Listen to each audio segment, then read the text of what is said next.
right, hello and welcome to Technically Speaking. We are on our fourth episode of season 2 and super excited to get into hardwood floor restoration. This is the first time that we've really taken a topic by popular request and put it into the Technically Speaking series. So I'll talk a little bit more about how to feed those ideas in just a moment, but first, let's get started with just a couple of the formalities to get us underway.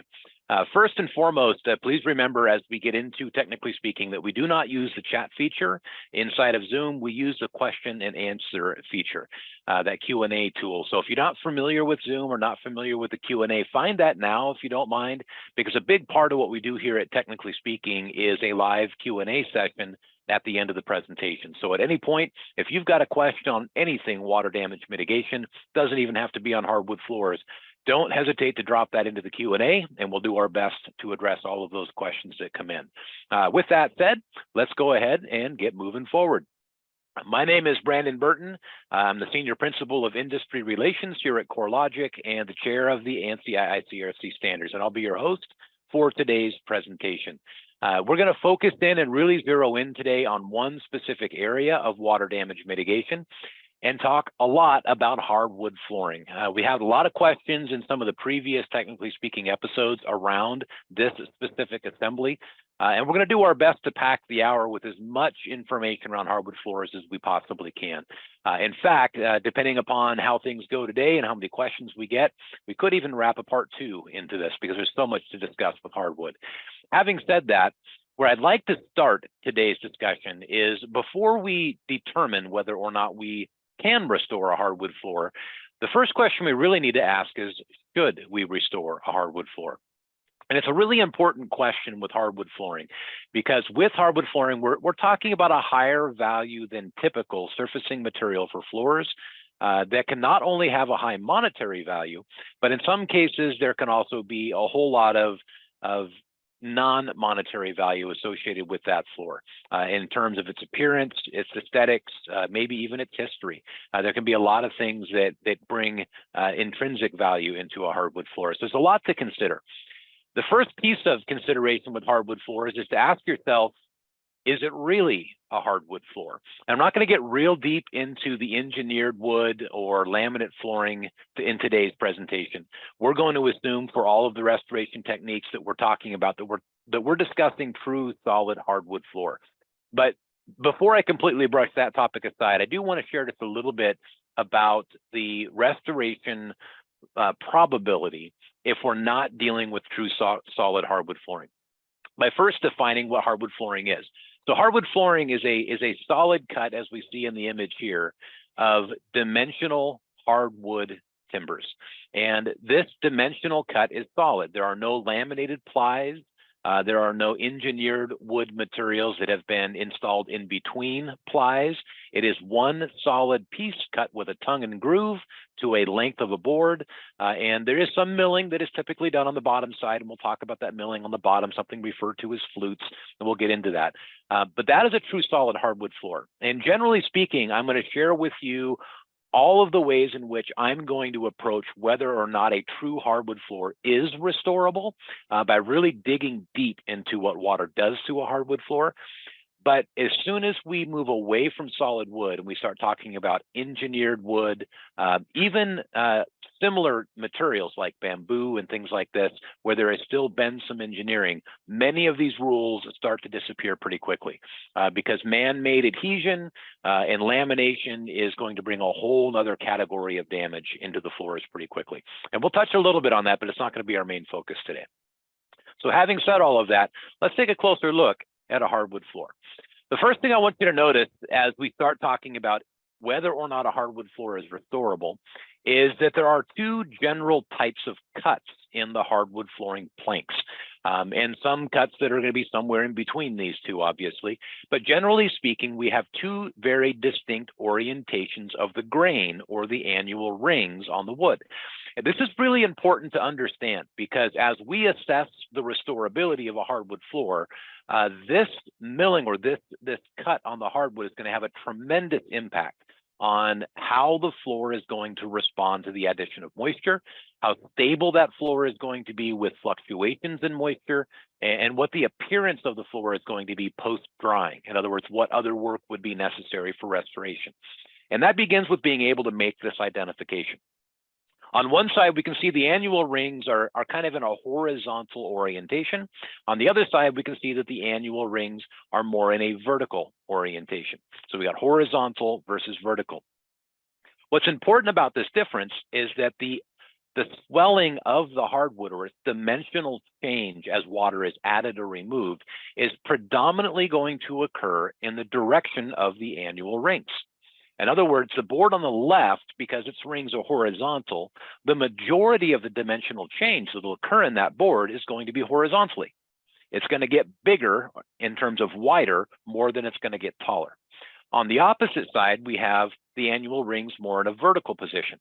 This means that this board is going to have more dimensional change rather in an upward direction than it is in a widthward direction, comparatively speaking to the other board. And that makes a big difference. You know, we're talking about a number of planks that have been installed across the hardwood floor. If I want a stable floor, I would much rather have the floor become, you know, slightly taller than wider, right? Because that floor is installed in a very fixed room or dimension, and I only have so much room to fit that floor. So the increase in width causes a lot more problems for the hardwood floor than an increase in height, right? So that's one of the very first things that we'll identify in the restorability of a hardwood floor. Now, there are names for these two different types of cuts. The one where we have this horizontal direction of the grain is something we refer to as plain sawn, generally speaking. And the one that we have the vertical orientation is generally referred to as quarter sawn. And we can get a lot more into depth of defining what do we mean by plain sawn and quarter sawn, et cetera. But for today's purpose and for this discussion, just remember that a plain sawn board has annual rings that are horizontal, and a quarter sawn board has rings that are generally going to be in a vertical direction. What that means to you and I is that where I see a lot of plain sawn lumber, the lumber is trying to get wider predominantly. Where I see a lot of quarter sawn lumber, the lumber is becoming taller predominantly. Not entirely, but predominantly. All right, so let's take that a layer deeper and just talk about that expansion. Here we see that this plain sawn lumber, if moisture is being added to it, is going to become wider. If moisture is removed, it would do the opposite, right? It would shrink in that horizontal direction. And again, the reason for that is because of the density of the cellular structure and the material that is oriented with those rings. All right, those rings themselves are what are going to cause that expansion because of the density of that material. Versus the other side with the quarter sawn, again, we're predominantly going to get taller with the addition of moisture, and we're predominantly going to become shorter with the removal of that moisture. Now, in terms of, again, understanding damage, let's take a deeper look at now how these boards are installed. All right, there are two major installations that I want to talk about today. The nailed down installation of hardwood planks onto a wood substrate, and the utilization of sleepers or screeds when we're installing a hardwood flooring assembly, predominantly like a sports court or a commercial installation over concrete, that will create an entirely different type of behavior in the way water is going to move underneath the floor. We're going to talk about both of those because you're going to encounter both as the two primary methods for installing true hardwood floor. So first, let's talk about what we see typically in a residential setting. We have the butt end view here of a hardwood flooring plank, right? So we're just taking a look at the cut end, the very butt end of that board. Beneath that, we're going to have some sort of a substrate. You know, very commonly, this is going to be a plywood. Beneath this plywood, there may be an additional layer of subflooring material, potentially, depending on the nature of the construction. In between these two, there is going to be some sort of a vapor retarder. Now, this is the first place I want to pause for a moment and kind of debunk, with some technically speaking, some of the misconceptions about hardwood flooring. A lot of folks refer to this dotted line as a vapor barrier. And this is not a vapor barrier. This is a moisture retarder. And there is a significant difference between those two. A vapor barrier would be something like 6 mil poly sheeting that would be installed over the earth underneath a home with a crawl space, right? A true barrier, something with a permeance value far less than 1. This, in this case, is not a vapor barrier. It's a moisture retarder, and it has a very, very specific purpose. The purpose of this material is to still allow some moisture to transfer between the hardwood and its substrate, but to govern that rate of flow so that the rate of movement into the hardwood is no greater than the movement of moisture through the hardwood, right? It's fine if some moisture does move between these materials. In nature and in construction, in just the way that we manage buildings, some moisture movement and management is necessary. Vapor barriers cause all kinds of problems if we don't allow some movement. What we don't want is we don't want to create bottlenecks where that moisture builds in moisture sensitive material. So we have to regulate the flow of moisture into that wood so that we can allow that moisture to move through the wood at that same rate and not build in the hardwood flooring. The reason I stress this is because one of the pushbacks that we commonly hear about restoring a hardwood floor is we can't dry the hardwood floor because there's a vapor barrier underneath it. And if the vapor barrier is beneath it, then I can't dry whatever's under the barrier, right? I'll have moisture trapped underneath that barrier. And that's a misconception. So let's debunk that myth right here. Now, having said that, there's what we're supposed to find with installations, and then there's what we do find with installations sometimes. Just because it's supposed to be a moisture management layer or moisture retarder doesn't mean that somebody didn't do a DIY installation and put down 6 mil polyethylene sheeting underneath the hardwood floor. And if that's the case, especially if you're built over a concrete slab, or if you have some moisture in a crawl space beneath, there are probably going to be other moisture damage signs associated with that installation, not just the water damage that we're dealing with. So anyway, back on track, get off that soapbox here for a moment. So we have this moisture management system that's beneath the hardwood floor. These then kind of get sandwiched together. We have a nailing system that is commonly in the hardwood floor called a blind nail. And that's that really thin line that's kind of coming across at a 45-degree angle right above the tongue, driving through some of the flesh of that timber and down into the substrate. They do this and call it a blind nail so that as we install additional boards, we don't see those nail heads, right? So that would be a blind nailed installation. This is the way that we're supposed to, again, install true hardwood flooring. If you're finding that there has been some sort of a lamination or glue used, you're probably dealing with an engineered wood floor, not a solid hardwood floor. A glued down solid hardwood floor is going to have a lot of problems. We can talk about some of those as we get a little bit deeper into the damage. And then typically, on the edges of the floor, you'll have a face nailed area around the very perimeter, which kind of locks the floor loosely into place. The nailing is important because there's going to be some dimensional change in that wood seasonally, and we want to allow some of that kind of breathing or relaxing of the boards to move through that seasonal progression of wetting and drying.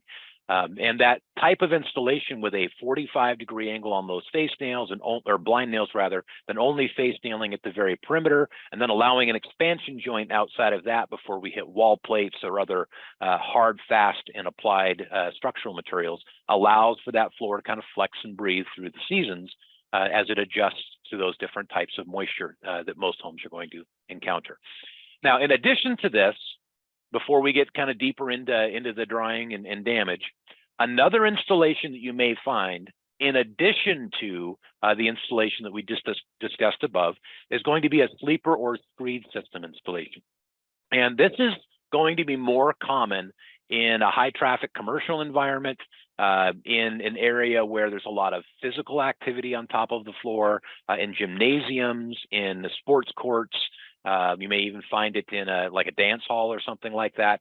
And there are a couple of reasons for this installation. One is that very bottom material likely is a concrete slab.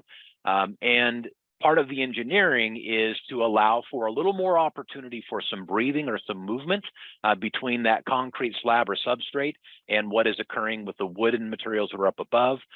The other is to absorb more shock and movement, right? So that we have more absorbency, if you will, on the floor for impact, if we have a lot of physical activity. And lastly, another thing that it gives an opportunity for is an insulating layer that we can protect against temperature changes against the hardwood through insulation in this air cavity that is created underneath. So again, we bring those together, and it gets a little confusing with the line art here, so let me kind of shade it in. So now we can see the solid materials here we have kind of shaded in white. The very bottom, probably a concrete slab or similar. Just above that, we have our screeds or sleepers that are creating an air gap. That black area would be the air gap. Above that, you have your decking or your substrate material. And then above that, you have your hardwood floors. Now, at this point, I want to really stress these flutes that are at the bottom of the hardwood flooring. So notice that in each one of these planks, there are these areas that are milled out of the bottom that have a very specific purpose as it relates to hardwood floor. And again, this will help us as we're defining damage in just a moment. But this milled area at the bottom is intentionally placed on the bottom of the boards to reduce the amount of wood that is in contact with the vapor transfer layer and the substrate. Now, there's a reason that that's really critical. Where there's the greatest risk for some movement or dimensional change with moisture transfer is going to be right in that point of contact. So by reducing the amount of wood on the base of the hardwood floor that's making that contact, there is less material for that expansion to occur, which makes the floor more dimensionally stable.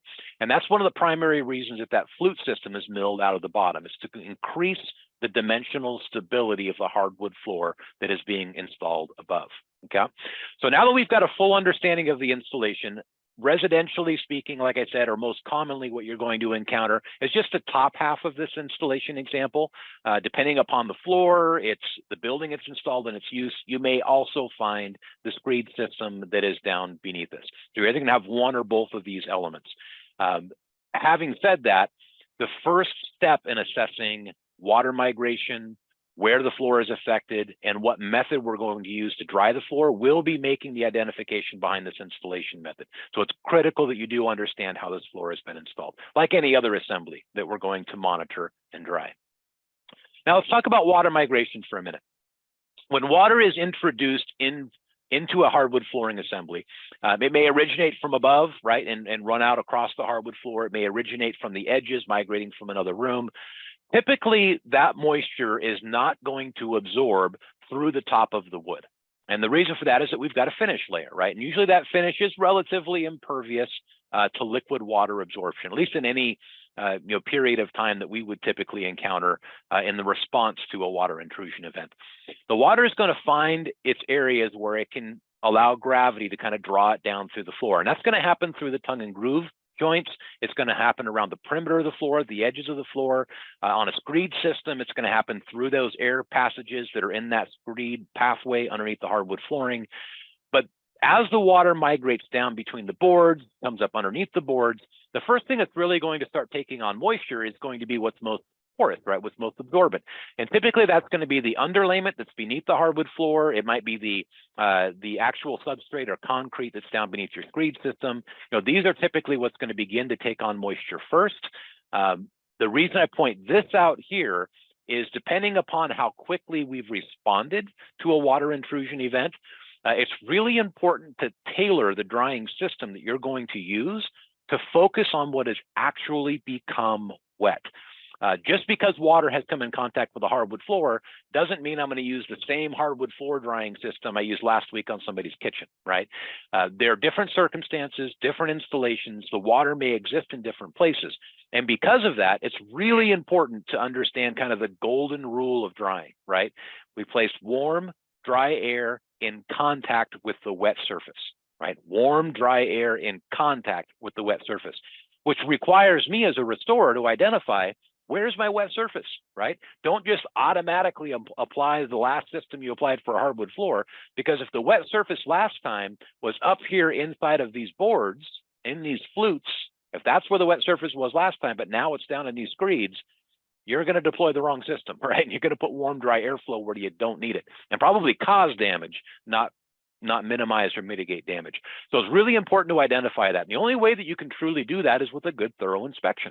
The first step, know the installation, know how the hardwood floor is installed, where has the moisture migrated into that installation, and follow that path of the moisture and reverse that path with your drying system.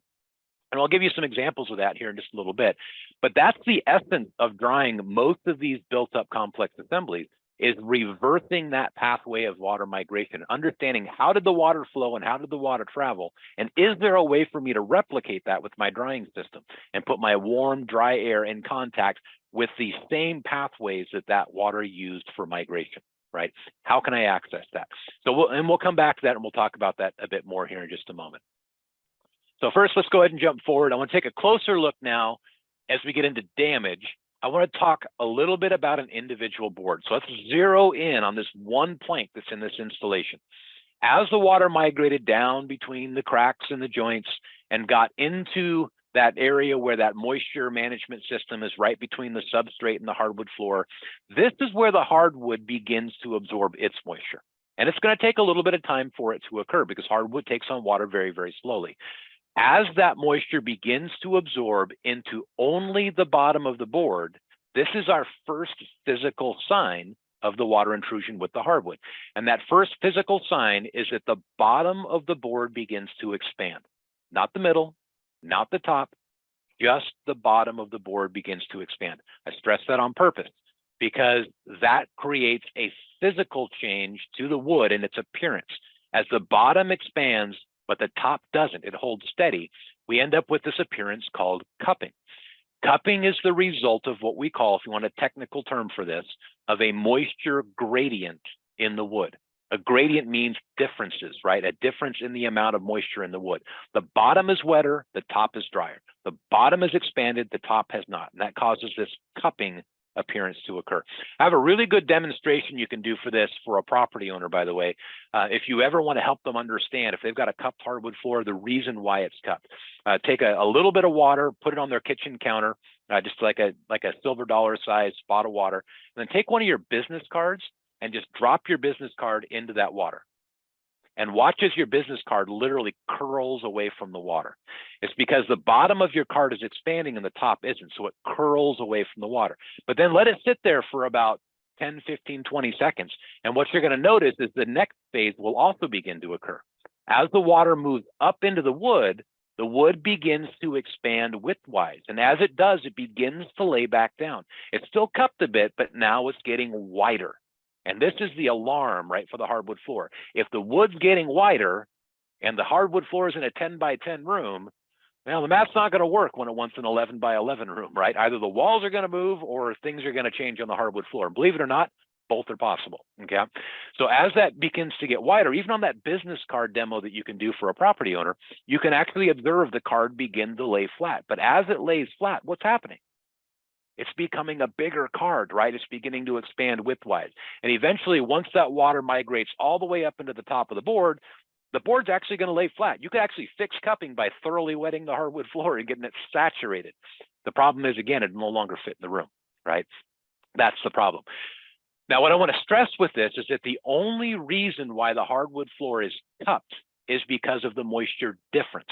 And a cupped hardwood floor tells you that the moisture content is greatest on bottom. You know for a fact in that cupped appearance, unless somebody did something really strange with how they sanded and prepped the floor, you know for a fact that the moisture content exists in the bottom of the board. So where does my drying system need to be, right? If I have a cupped hardwood floor, where do I want my warm, dry airflow? In contact with the wet surface. If it's cupped, the wet surface is on the bottom. If you remove that excess moisture from the bottom, you can restore the hardwood floor. Cupping is reversible. All right, and I'm going to stress that a couple of times today. Cupping is entirely reversible. All right, it is not damage to a hardwood floor. There are things that are damage to a hardwood floor, and one of those things is mistakenly called cupping, and I'll get to that here in just a little bit. But cupping is not damage to a hardwood floor. So let me review this because this is a really important point. I'm going to back up a couple of slides. To know that I have cupping on a hardwood floor, and that's all we're dealing with, think about what causes it for a second. It is a moisture content that is above normal at the bottom, but a moisture content that is at normal, whatever your dry standard is, in the core of the wood or at the top of the wood, right? There we have a normal moisture content or a normal moisture level, however you want to measure and phrase that. So if I really want to be sure whether or not I just have cupping, unfortunately, I'm going to need the use rather of an invasive moisture meter, a hammer electrode, right? We've talked a lot about monitoring and hammer electrodes, et cetera, in an earlier technically speaking, so I'm not going to belabor that one today. But what a hammer electrode allows me to do is to drive 2 pins into the wood flooring and measure the moisture content in isolation at different depths. So I can see that if my dry standard is 9, that I'm at 9 points at the top, I'm at 9 points at the middle, I'm at 9 points until I get to the very bottom of the hardwood, and then I'm at 25, right?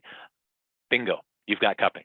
All right, that validates for you that the only thing that has happened to the hardwood floor is cupping. Now, before everybody goes out and starts throwing a bunch of hammer probes into everybody's hardwood floors, do note we have an episode that discussed monitoring. I think it was last year, mid last year, where we did talk about how to use a hammer probe on a hardwood floor properly. And the most important rule is sparingly, but using the dark winter grain, orienting with the grain so the holes are easier to make disappear and disguise. Find areas that are away from bright light, underneath appliances, where you can put the appliances back when you're done. There's lots of tips for how to do that. Again, won't belabor that here today. So that is cupping on a hardwood floor and what drives cupping to occur on a hardwood floor. Now let's make things even more complicated, right? Take one step further. Unfortunately, a hardwood floor is usually a combination of plain sawn and quarter sawn lumber. Okay. Think for a moment about what we talked about how this wood moves differently depending on how it's milled and how it's sawn. So if I've got some boards that are quarter sawn, I got some that are plain sawn, that means that not all of these boards are moving equally, right? Some are expanding widthwise more than heightwise, and some are getting taller more than they are wider. And what this does is as the wood floor does begin to gain that moisture, and we see that cupping initially, and now the boards begin to expand, the pressure is going to build across this floor unevenly. And that's what causes a lot of the damage that begins to occur on a hardwood floor. It's how much is the plain and quarter sawn mixed on the floor. And this is one of the things I'll look for in making my determination about the restorability of a hardwood floor is first just look at the grain on the hardwood floor. If you'll notice here, all of my quarter sawn boards where the annual ring is vertical, those grains just go straight down the board. They make parallel lines down the board. And just looking down at the hardwood floor, I can tell which of those boards are plain versus quarter sawn just by looking at the rings, right? If there's a bunch of flares on the board, that's a plain sawn board. So if I look down at the floor and I see nothing but straight lines, 100% quarter sawn floor, wonderful. Restorability just went through the roof, right? Because this floor is not really getting wider, at least not to a large degree. It's mostly getting taller, which means it's much more dimensionally stable, much less likely to build pressure, and therefore less likely to become damaged. If I see a lot of plain sawn boards, especially mixed with quarter sawn boards, that's when the alarm starts to come up, right? Now there's a greater probability of damage. So what is that damage? How does the damage happen? Let's get into that layer next. So again, plain sawn boards kind of mixed in this floor, all trying to get wider. I'm going to highlight those plain sawn boards for you so you can see the way that they're laid out here. Notice that in orange now we have all of that plain sawn kind of flared annual ring, right? And all of these areas that are highlighted orange. These boards are getting wider. What I want to point out to you is that you have some boards. Let's take a look at this quarter sawn timber right in the middle, right? This board right here is getting pushed on evenly from this side. Right, these two boards are both plain sawn. They're pushing pretty evenly, but look at the other side.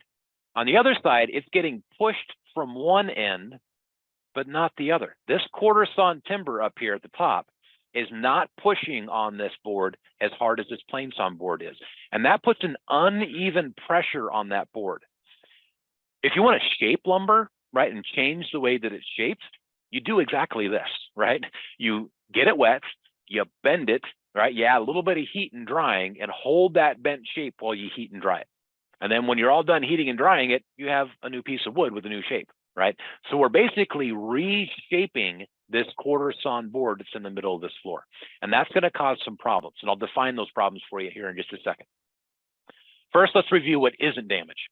What isn't damage is cupping, right? If moisture is added from just this bottom side and the bottom expands and the edges raise, this is not damage. This is cupping. The opposite of this is also not damage. The opposite of this is crowning, right? And quick trivia question. If the bottom wet makes it cup, guess what makes the top crown? The exact opposite, right? Either the bottom is over dried or the top has become wet somehow. Crowning is something that can occur if you have excessive wear on the hardwood floor, the finish layer is weared, and moisture is intermittently added and absorbed to the top of the board through normal activities in that space because the finish doesn't have its integrity. That can cause some periodic crowning to occur on the hardwood floor. But the most common cause of crowning, believe it or not, another little trivia for you, is when somebody encounters a cupped hardwood floor and they think, the floor is cupped, it must be damaged. right? So they hire somebody to come in and sand the hardwood floor while it's cupped. Big no-no. Then the hardwood floor slowly dries on its own. But the problem is you just sanded off these raised edges.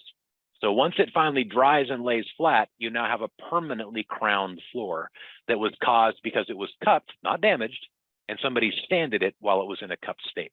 That's actually the most common cause of crowning. But neither one of these are damaged. Damage is the following. The two primary forms of damage that are going to begin to occur are something called fiber damage through compression setting, I'll define that, and crooking or twisting of boards.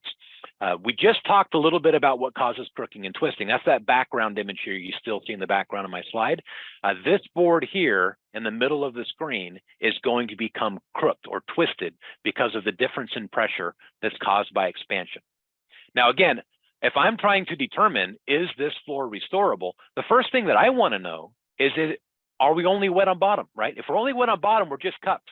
Even this plain sawn board is pressing out sideways. That's only going to happen if the middle of the board is getting wet and the top of the board is getting wet. If the bottom is the only thing that's wet, that expansion has not occurred yet, right? I need to begin drying and mitigating that damage before the middle of the board gets wet or the top of the board gets wet. That's when these damages begin to occur.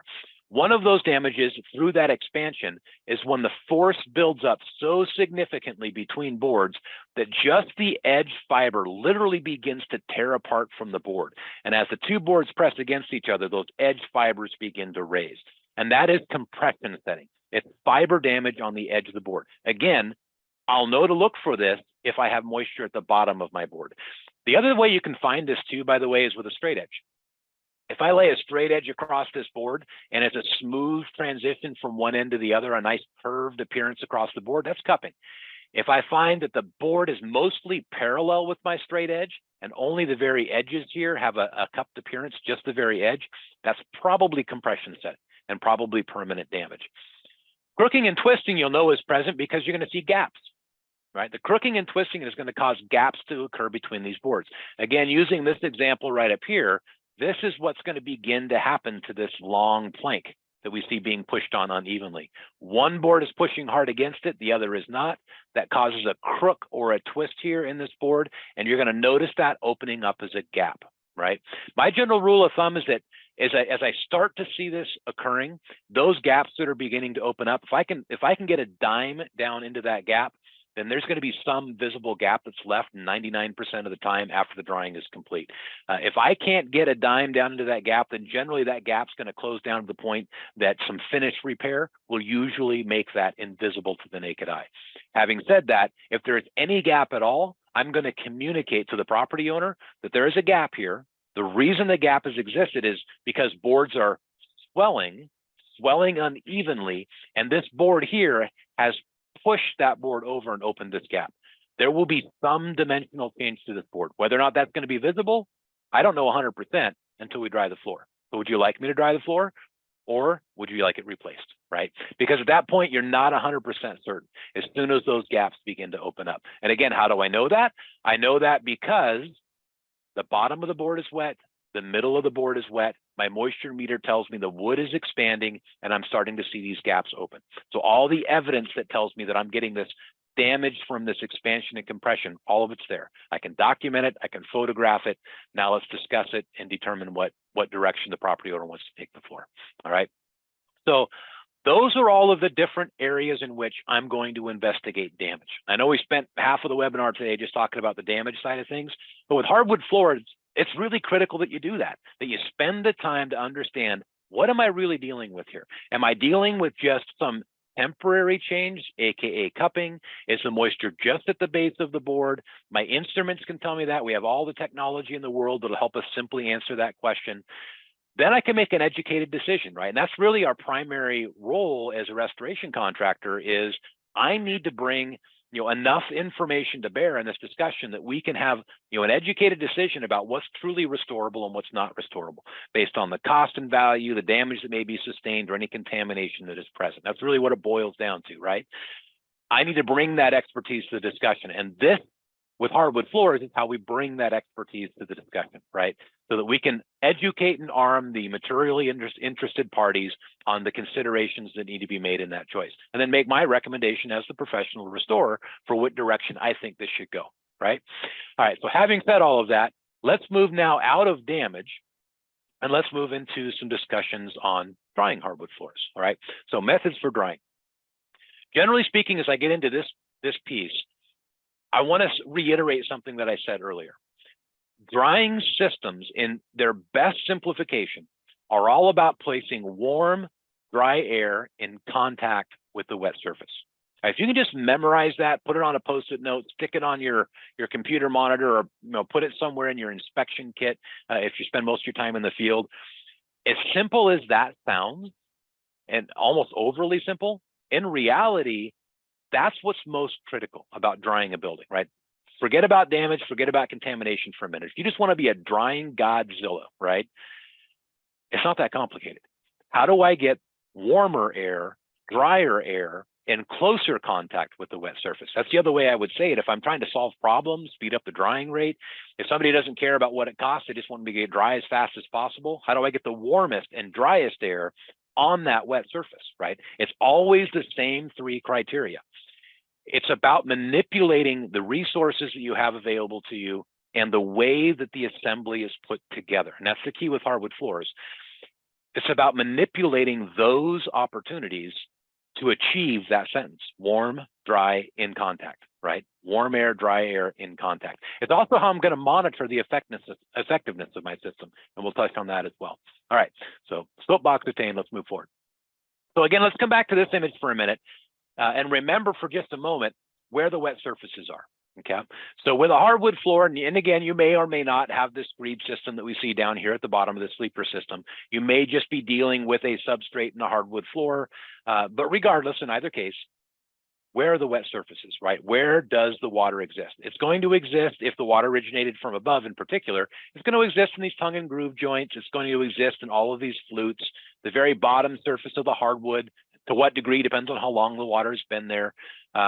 It's going to exist, if there is a screed system, in all of the surfaces that are in contact with this open airway that is in the screed system, right? And what's going to begin to absorb water are going to be all of the surfaces in contact with those pathways. But those were the pathways. That's how the water entered. And if the water entered through those pathways, then I need to establish my delivery system of warm, dry air through those same pathways, right? That's going to result in the best overall drying system. In other words, airflow across the surface of this floor, well, that wasn't the pathway that the water entered the wood. So drawing warm, dry air across the surface of this floor, what you're asking is the water to travel all the way through this wood, through that finished layer, and into your warm, dry airflow. It's pointless to have warm, dry airflow in and of itself, at least, blowing across the surface of this floor, right? In fact, I'll share a story with you. In yesteryear, before we had all of today's tools and technologies and understanding, what we used to do is we used to take sandpaper, and that should make you afraid right off the get-go. We used to sand the surface of these planks, throw a piece of plastic over the top of the planks, and then feed the top of the hardwood floor with the warmest, driest air we could get our hands on. And what we'd literally do is begin to over-dry the top of the floor, right, which would cause it to cup even worse because we're pulling all the normal moisture out of the top of the board. And by over drying the top, we'd finally begin drying the moisture up from the bottom. And by the time you were done drying the floor, every board was smaller than when you didn't even have a water damage, right? We had all these gaps. And then you have to pull everything off the floor and let it reacclimate. And because of the devastating damage from sanding it and over drying it, you'd have to completely resand and refinish the floor when you were done. And oh, by the way, you just eliminated about 60% of the usable surface life of the floor in the process because you had to sand it substantially. That's the way we used to tackle hardwood floors. Pretty catastrophic. But fortunately, we have the technology today to get the airflow where we need it. Again, it's not the surface, it is the pathway that the water traveled to come into contact with the surfaces of the hardwood flooring. But to understand the way that this works, I want to take a look now at a hardwood floor from the top. Right, so this is a top-down view. We're taking a look at all these planks. There would be, some cuts and butt joints and all that kind of stuff, but keeping things simple for the PowerPoint. So we're taking a look at from the top. The first thing I want to point out is that the flutes on the hardwood floor, those milled out areas in the bottom of the board, are running in this direction, right? Vertically on the screen, right? But they're running in the direction of the boards. So as the water does go down between the boards and gets under the boards, what direction is the water going to migrate? It's going to migrate in the direction of those boards. That's the easier pathway for the water. So if I put a puddle right in the middle of this floor and that water begins to absorb, the migration is generally going to be in this direction under the floor, right? Really important to note that. That's the direction the migration is going to occur, is with the boards under the floor. Sure, there'll be some cross migration, but that's not nearly as easy as the pathways that are there for direction of movement with the board, okay? In addition to that, if you have a sleeper system under the floor, so that elevated system that gets me up on away from a concrete slab, those sleepers are generally going to run perpendicular to the boards, all right? 99.9% of the time. You may find them at an angle, but generally they're going to be perpendicular to the boards. Also very important to note, right? So if water does get down into the sleeper system, it's going to move most readily with the boards, right? Or against, I should say, against the direction of the boards, okay? If I have water migrating through both of these surfaces, then it's going to migrate on different planes based on the elevation, right? With flutes this way and with sleepers that way, right? So really important to understand, again, the construction, right? Understand the water, think like the water for a moment. How did it enter? What did it migrate through? Only with that understanding is the next piece of this going to make sense, yeah? So let's focus on the sleeper installation for a second. Generally on a floor that has a sleeper installation, the very last boards on the edge of that floor are going to be either abutted up against or adjacent to some sort of an expansion joint. Somewhere that's going to allow that floor, because this is going to be the predominant swelling is going to be in the width, not the length of the boards, but in the width. You're going to see a pretty substantial expansion joint. In fact, if it's a gymnasium or some sort of a large event hall or something like that, usually there's going to be a bleacher system or some sort of a seating system or other type of built-in utility that's just installed right above some sort of a removable cover over an expansion joint, right? It may not even be fastened in place. When you remove either that last board that's over that expansion joint or whatever else is covering that expansion joint, what you're going to see are the butt ends of these sleeper boards, right? And these boards are going to be kind of jetted out here from the very edge of the floor. They may be closer to flush, but generally they're going to jet out like this. That is going to open up the access point for this panel that we can drive airflow through on the bottom side of this entire installation. A very substantial air channel for air movement underneath the entirety of that flooring installation. Now, it could get complicated by whether or not they decided to insulate that cavity that is in between the sleepers. And sometimes you will find felt, some sort of a poly insulating material. You may even find a barrier draped over, or a vapor retarder, I should say, draped over some of these sleepers. So there may be some other material that is present, but generally speaking, this is going to be a super highway for air movement underneath that hardwood floor. All we need to do is hook up a system to drive that airflow from this end to the other. And there's really no secret to how to do this. They don't really make a sleeper system, airflow connection tool for restoration. What I found works really, really well is just to use some of the old turbo vents.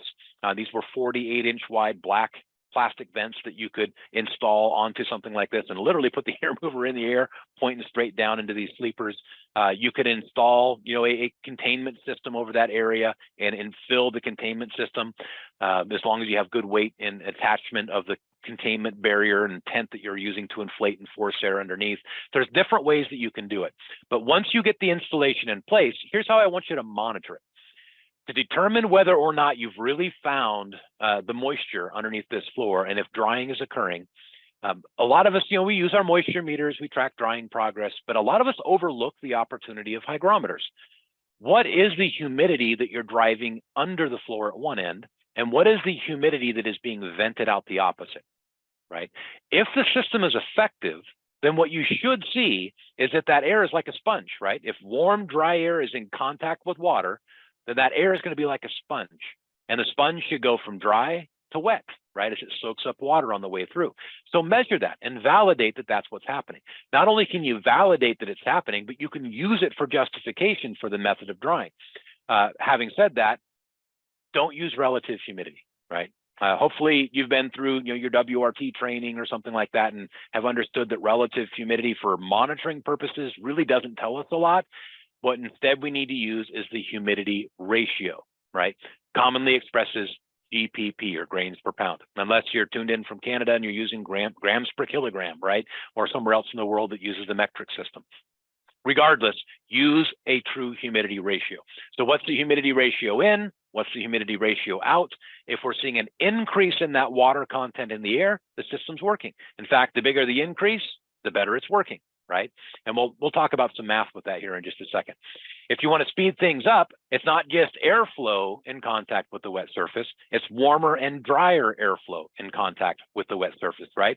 So control what's being fed underneath the floor and ensure that you don't just have a dehumidifier sitting in the middle of a gym, right? I mean, think about that for a second. I've got this big gymnasium, and that's the reason why we got this sleeper or screed system, and I'm blowing air underneath the hardwood floor, and we think, okay, well, it's drying, I need a dehumidifier, right? So you put in a dehumidifier.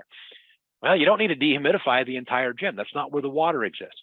What I want is the warm, dry air from that machine to remain concentrated as warm and dry air.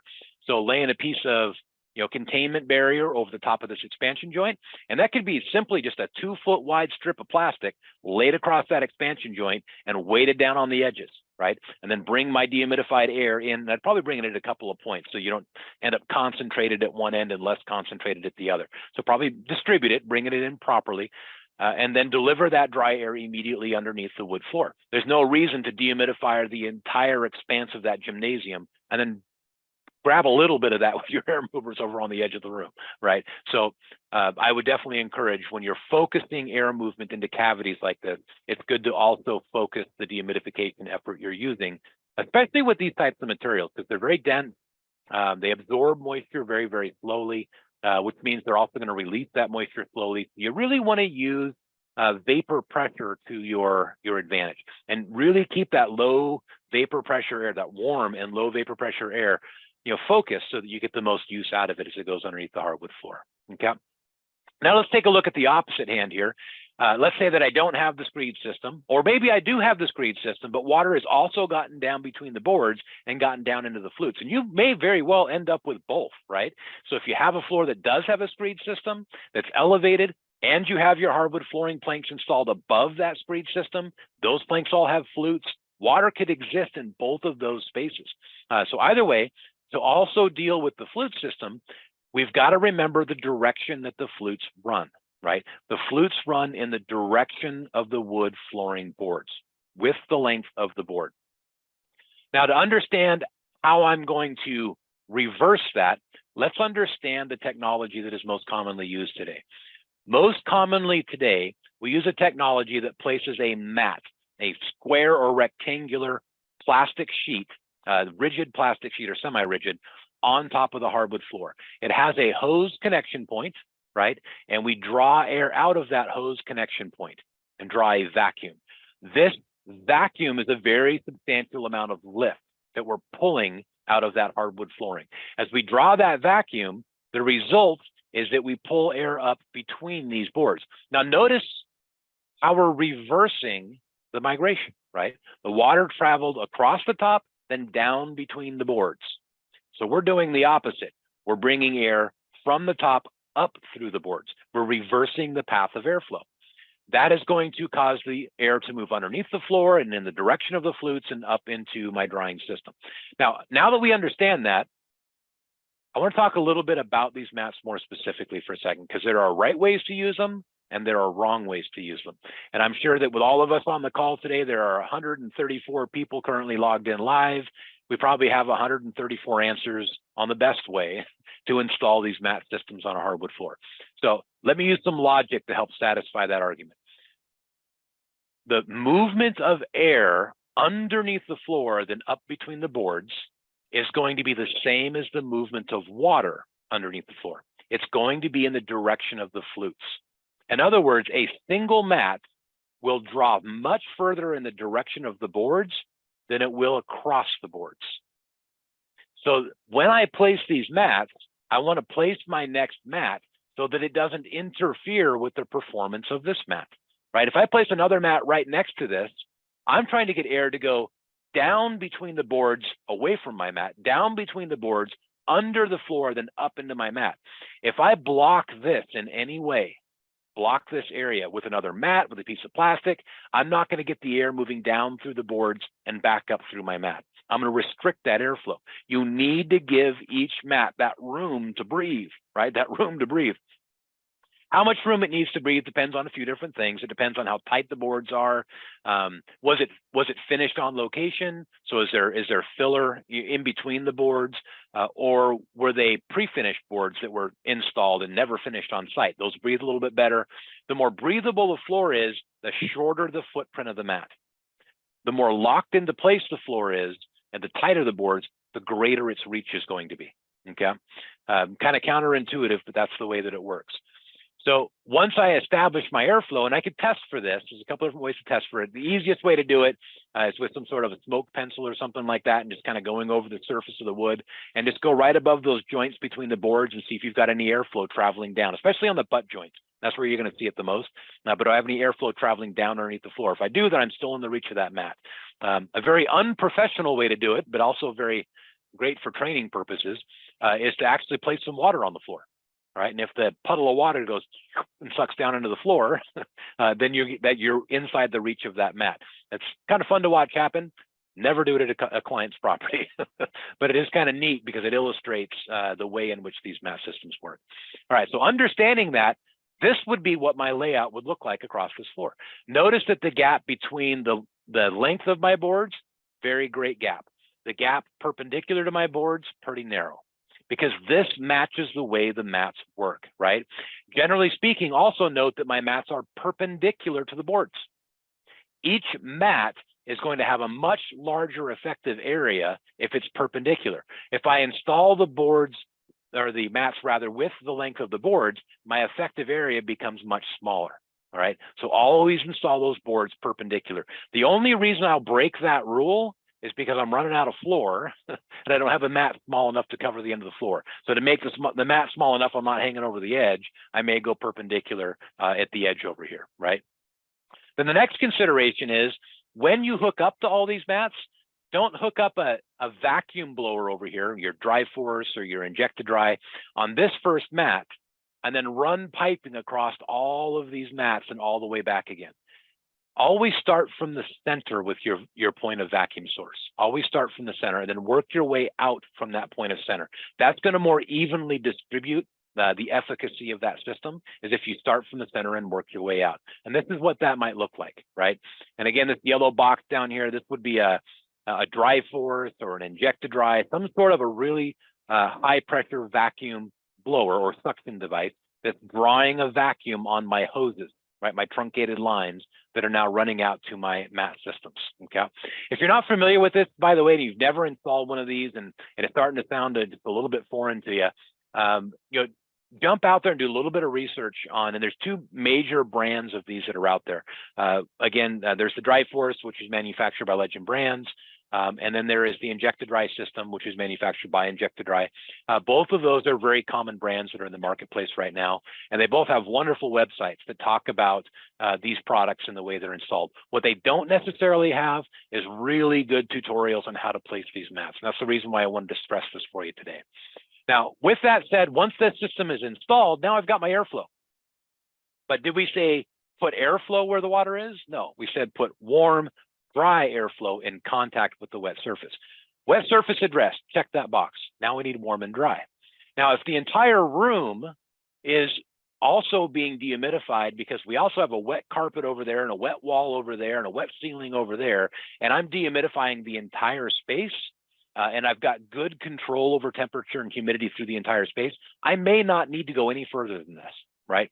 However, if I don't have good control over the rest of the space because we're early in drying, there's really high humidities that are present because of massive evaporation everywhere else, or if this is all that I'm drying, and I don't want to control the entire space, then again, we may want to do something very similar to what we did with the previous example, right? And really focus that warm, dry air into this area. But there's a right way and a wrong way to do this. This is the next thing I really want to stress. And then we'll kind of close out with this. But the right way to do this is to ensure that we allow that warm, dry air to flow out across the floor so that it can be drawn down between the boards. Remember, these mats out in the middle of the floor here, they're drawing the dry air under the planks, right? And then under the floor and up into the mats. So I want my warm, dry air to just kind of be floating out across this floor, which means that my containment system should not be a static system. I see a lot of people, after they install something like this, they'll lay out a big sheet of plastic and they'll tape down all the edges and then inflate that tent so it looks like a, like a bouncer at the fair, right? That's not the right way to do it for lots of different reasons. The best way to do this is to bring air in from a location, whatever that location is, but then leave the corners vented. I want the air to flow through this area just enough to get the plastic up off the floor, because I don't want it to seal down to the floor, but just enough to get it up off the floor so that I ensure that my warm, dry air isn't just here, it's also out at all these extreme edges. You want some flow through that containment. It's not a sealed containment. It's a way to keep the warm, dry air in the or on the assembly that I'm trying to dry and still allow it to distribute across that assembly. Okay, got to allow for that distribution. So, and then again, measure the humidity going in, the humidity coming out. And I'll just throw this out as a quick example and wrap up here. If 25 grains per pound was the humidity going into the system, that's what I'm delivering to this tent. And then my blower that's pulling a vacuum here is exhausting air that is 55 grains. Those are the two I'm going to measure. What am I feeding the system? What is my vacuum pulling up from underneath the hardwood floor? Then that means that the air has gained, and I did the math wrong, 30, I should have 30 there, 30 grains as the air travels underneath the floor. I'm gaining 30 grains on the way through. So take 30 grains, not 10, 30 grains, multiply that by the CFM of that blower, and divide by 71, and that'll give you the pints per day. So this system at 30 grains, and again, I apologize for the 10 there, at 30 grains is giving me 38 pints per day. That's pretty substantial water removal, right? If this formula, by the way, is completely new to you, go to our website, watch the past Technically Speaking videos. I cover this ad nauseum in one of our earlier episodes on psychrometrics, okay? All right, so with all of that said, that's our first hour, if you will, on hardwood floors. Now, obviously, we could talk about a lot more with hardwood floors, and I see a lot of questions that have come in. Let's move over into the question and answer period. But first, let me close out Technically Speaking the way that I always do. First, again, my name was Brandon Burton, and I was very proud to bring this topic to you today because it came from those suggestions that I'm getting into my email inbox from folks that are attending Technically Speaking. I would love to hear more about what you want covered in Technically Speaking. Up next, this is what I've planned for May 23rd. I'm going to dive deeper into specialty air movers. All right. A couple of the sessions this year, I've brought in guest speakers and I interview those guest speakers. For specialty air movers, again, it'll just be me barking at you for an hour about specialty air movers because that one's right in my wheelhouse. We do have some other ones coming up later this year: commercial water damage, cat response, trauma and crime scene restoration, mold remediation, etc. Many of these I am going to bring in some special guests. So if you have a topic that you want addressed, that you don't see it on my schedule, or even if you have an industry individual or personality that you would like me to interview on one of these topics, please let me know who they are. Please let me know what the topic is, and I will find a way to get it worked into the schedule. All right. Also, don't forget, all of our past episodes of Technically Speaking can be found on the website. Just go to nextgearsolutions.com/webinar, and you will find our restoration webinars there. You can also just click on resources on the website and go to restoration webinars. But all the past episodes of Technically Speaking are there. You can take a look at those there, in addition to all of the other webinars that I've hosted over the last few years with CoreLogic. And then last but not least, don't forget to save January 21 through 24 for Austin, Texas with Interconnect. All right, the second Interconnect since the merger of CoreLogic and NextGear Solutions. So don't miss it there. We'll be in Houston in January. Hope to see you there.